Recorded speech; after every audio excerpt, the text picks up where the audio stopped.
She was 22 years old, and the manner in which she was made homeless was so quiet and so procedural that it barely registered as cruelty at all. It arrived in the form of a Tuesday conversation, a few short sentences delivered by her uncle Ira Mossop across the kitchen table.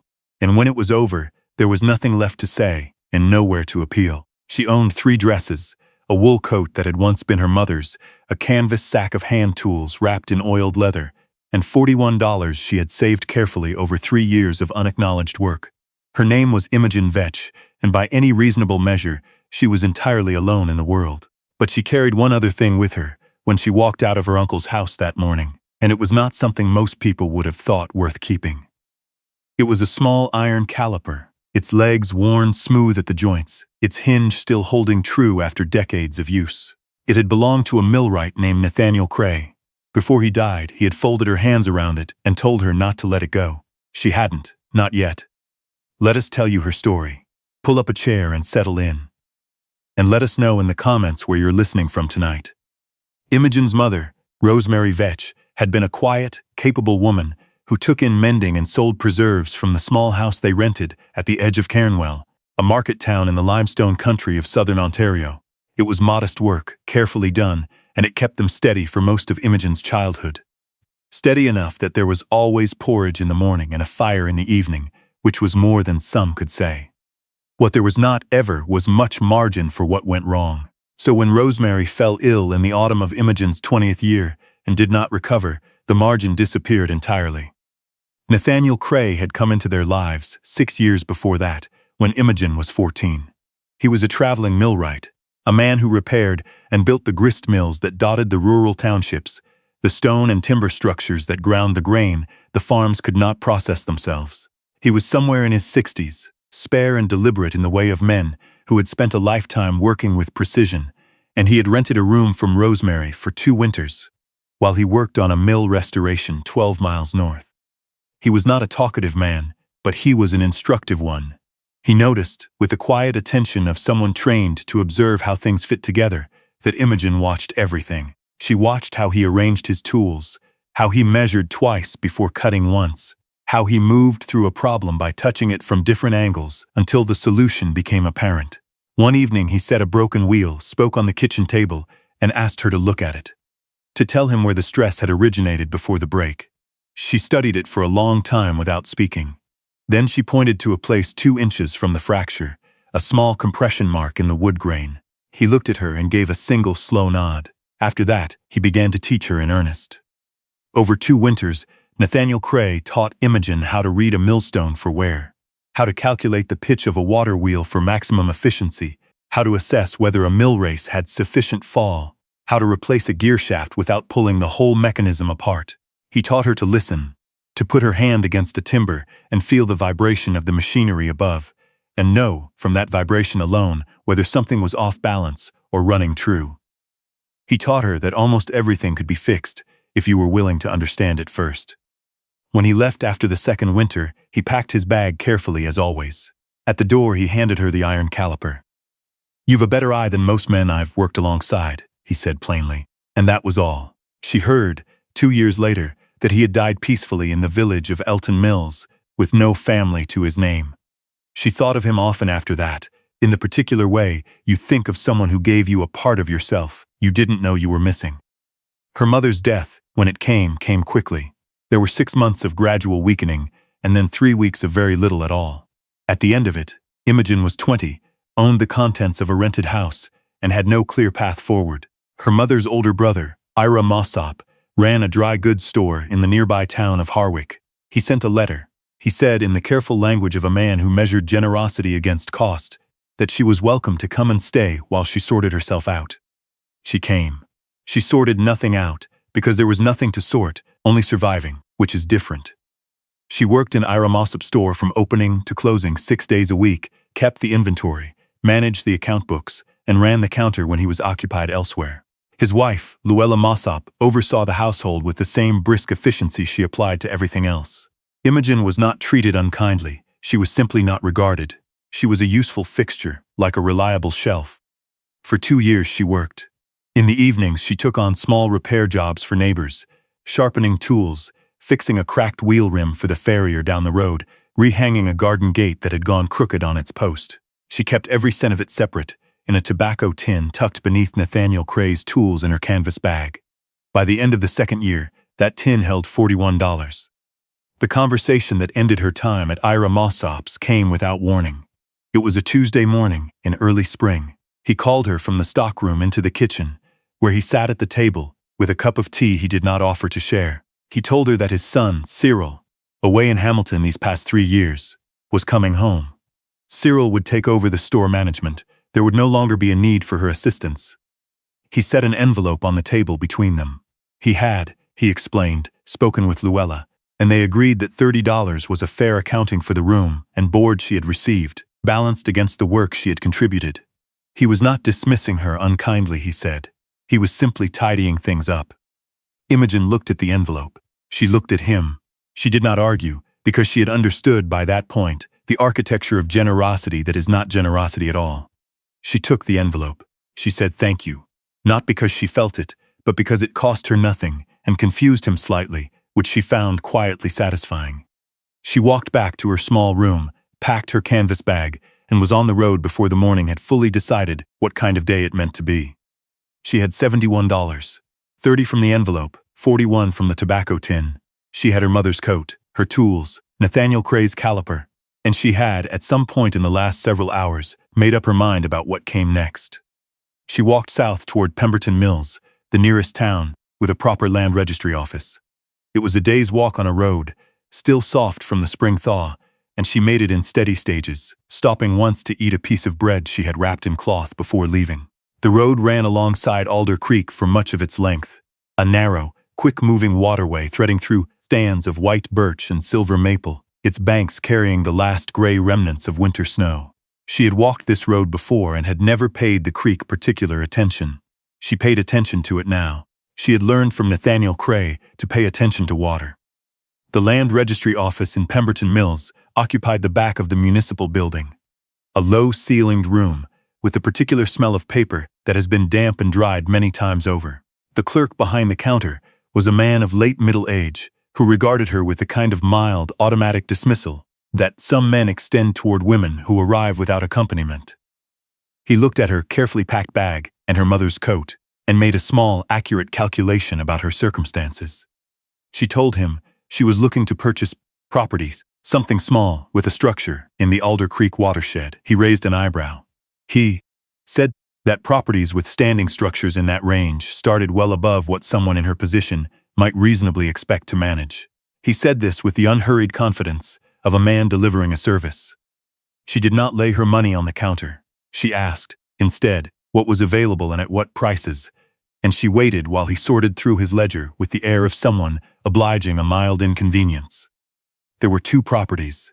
One was a quarter-acre lot on the edge of town, no structure, subject to a drainage easement that would complicate any building permit. The other, and here he paused, as if weighing whether to mention it at all, was an old grist mill property, 4 miles east along the creek. The mill hadn't operated in 12 years. The mill race was silted, the main grinding stone was cracked across the outer edge, and the loading dock had come down 2 winters back. The county had taken it over for unpaid taxes and wanted it off the books. The price for the deed and registry fee, he said, was $63. He expected her to decline. She could see it in the set of his expression, the slight preparation for her disappointment. "I'll take it," she said. He looked up. He looked back down at his ledger. He shrugged once, in the way of a man who has decided something is no longer his concern, and began writing out the paperwork.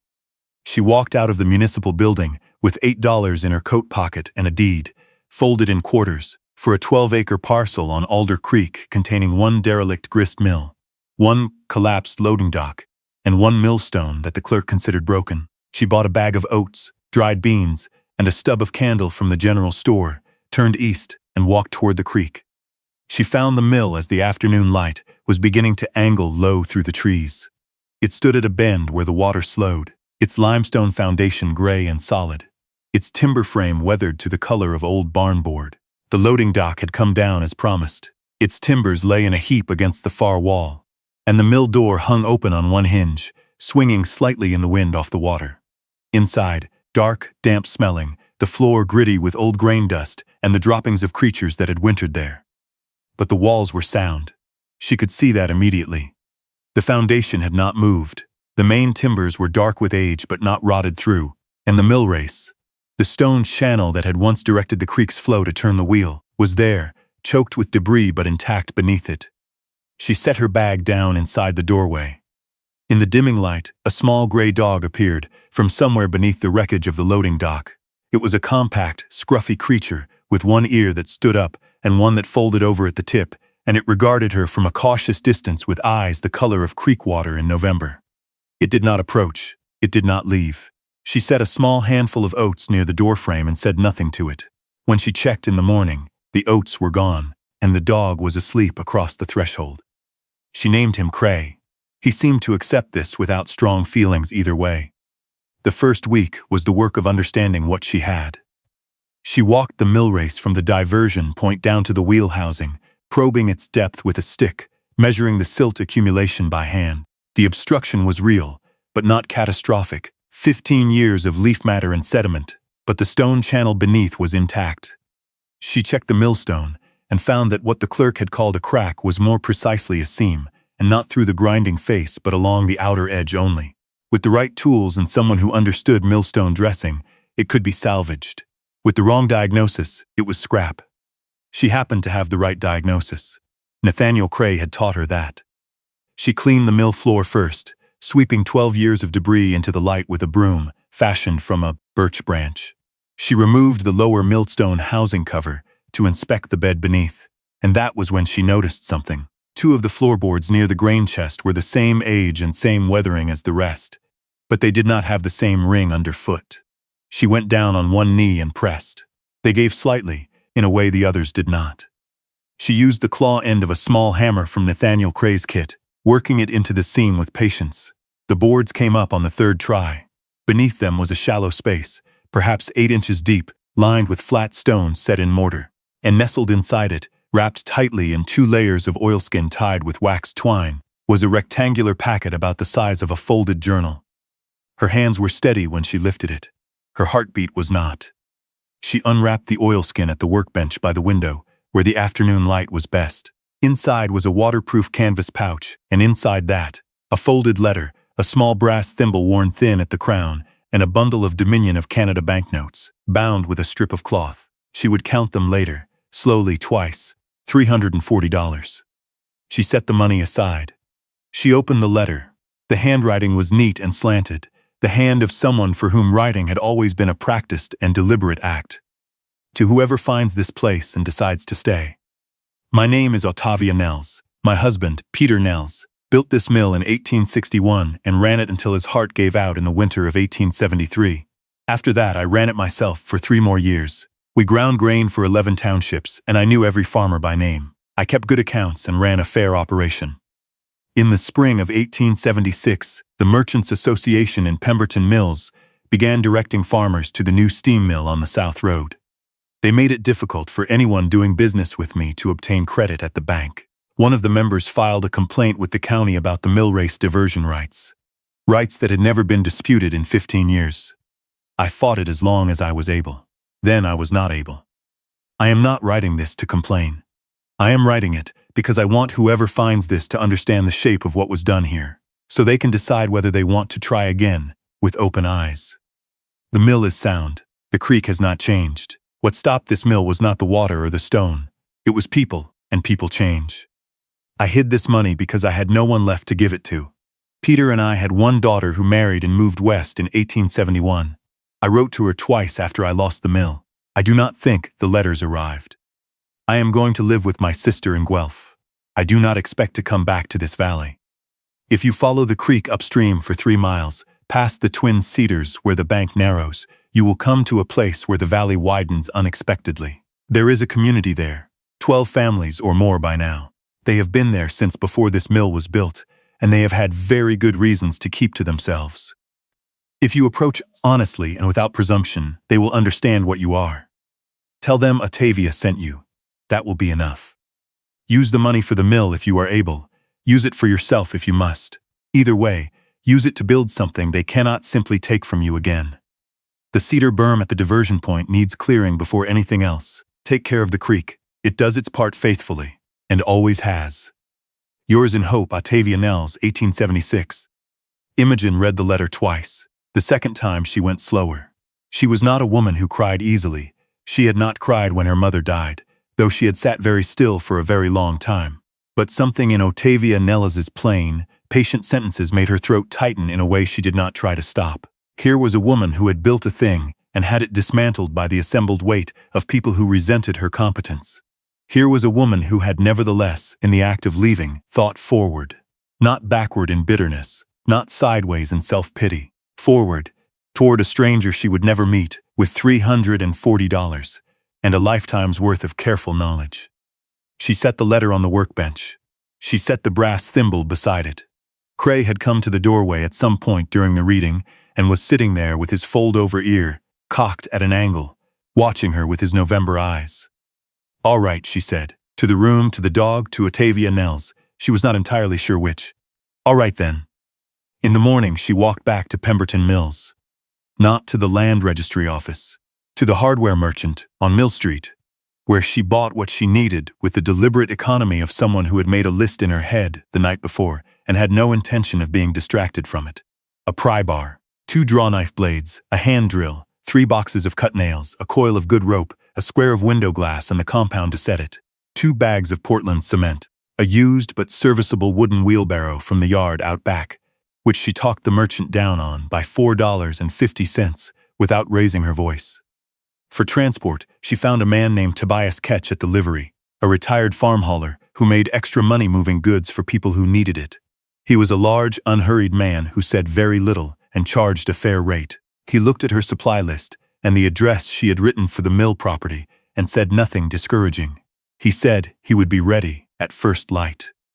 On the road out to the mill, as Tobias Ketch's wagon followed the creek and the birch trees opened around them in the early April light, he said, without looking at her, that the Alder Creek property had a good gradient on its mill race. He had hauled grain there years ago, he said, when the Nelles operation was running. Good clean flour. People in these townships had long memories about flour, and their memories of that mill had been favorable. When he helped her unload at the mill, moving the cement bags and the coil of rope with the efficient economy of a man who understood weight, he paused before climbing back to his bench and looked at the mill race for a long moment. "That cedar berm at the diversion point," he said. "Clear that first, get the water moving, and you'll know what else needs doing." She thanked him. He touched the brim of his hat and turned his team back toward town. Clearing the cedar berm took Imogen 4 days, digging and hauling from first light to the last of the afternoon, with Cray stationed on the bank above her in the manner of a foreman who has strong opinions but no physical interest in helping. On the 5th morning, when she cut through the final packed layer of root and sediment, and the water found its old channel again, the sound it made moving through the clean stone race was the best thing she had heard in a very long time. She stood in the creek to her knees and felt the current pull against her boots, and thought of Nathaniel Cray saying that water never stops knowing where it wants to go. You just had to stop blocking it. She followed the creek upstream the following week, as Ottavia Nelles's letter had told her to do. She left Cray at the mill. She wasn't yet certain how a strange one-eared dog would be received, and walked along the bank in the early morning when the mist was low on the water and the red-winged blackbirds were starting up in the cattails. She passed the twin cedars where the bank narrowed. She continued. The valley widened, exactly as promised, and where she had expected only more forest, she found instead a clearing, and in the clearing a cluster of low, well-kept homes built of timber and fieldstone, with kitchen gardens already turned and ready for planting, and smoke rising from 3 chimneys, and the sound of a maul working somewhere in the trees beyond. A woman appeared from the nearest doorway before Imogen had fully entered the clearing. She was perhaps 60, with iron-gray hair wound close to her head and an expression that was not hostile, but was not welcoming either. It was the expression of someone who had developed, over a long time, a very precise instrument for measuring strangers. "You're from the mill property," the woman said.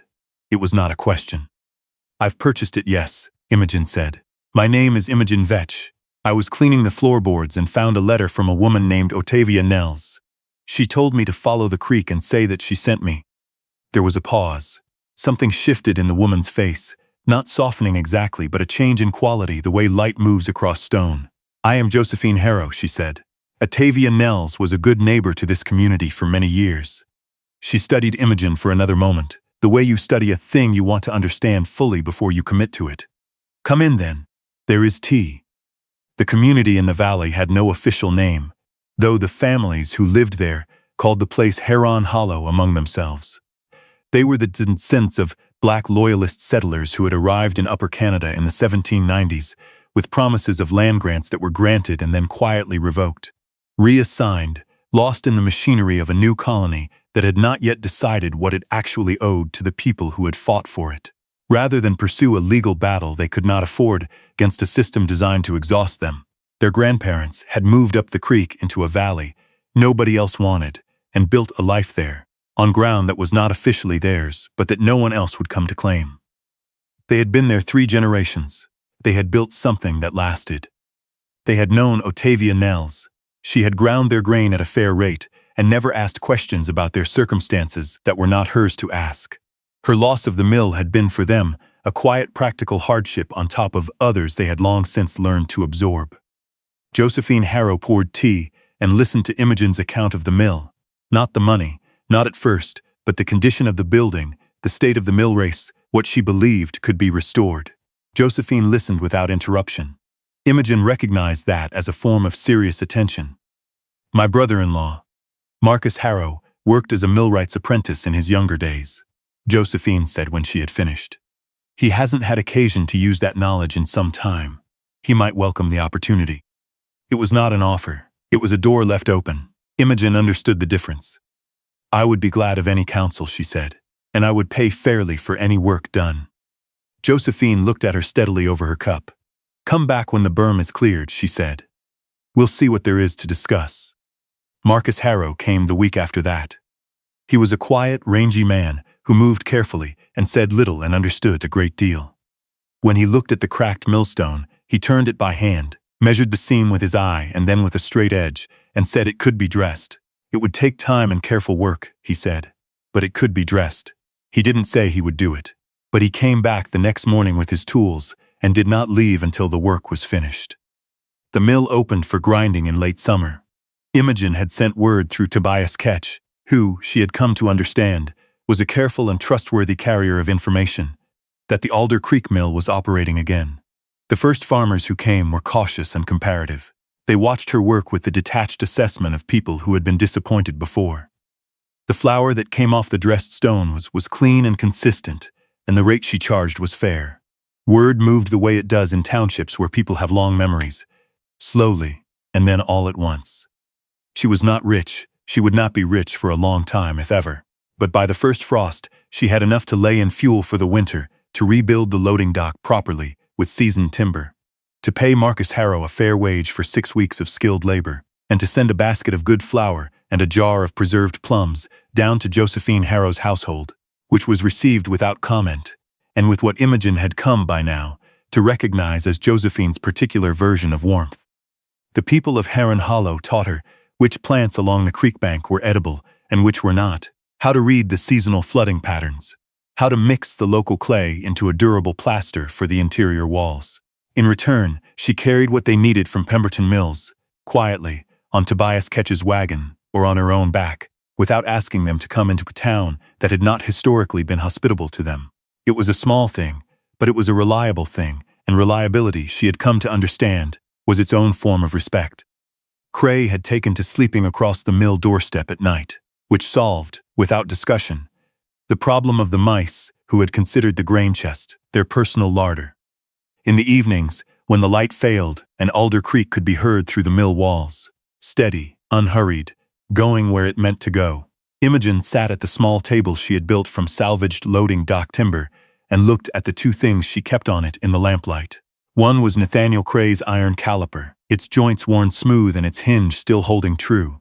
The other was Ottavia Nelles's brass thimble, thin at the crown from years of use, still keeping its shape. 2 objects from 2 people who had worked carefully at their crafts their whole lives, and who had thought, in the end, of a stranger they would never meet. Her uncle Ira Mossop had looked at her and seen a cost, a line in a ledger that had ceased to balance in his favor. He had given her $30 and considered the account settled. He had never imagined, because he was a man who measured only what he could see and priced only what he understood, that the account was barely opened. The silted channel of Alder Creek had led her where she needed to go. Not a place on any county survey, not a mill listed in any commercial register, not a community that appeared on any township map. Just a thing she had built herself, from what others had left behind and what she had, all along, already known how to do. Imogen Vetch was 22 when she walked out of Ira Mossop's house with $71 and a dead man's caliper in her bag. It was the best $71 she would ever spend. We hope this story found you well tonight. If it stayed with you, perhaps share it with someone who might need to hear it. And before you go, we'd like to leave you with something to sit with. Think of a skill someone once passed on to you, a way of seeing, a way of working, a piece of knowledge that came from someone who is no longer here. What did they give you that you haven't fully used yet? Let us know in the comments. We read everyone.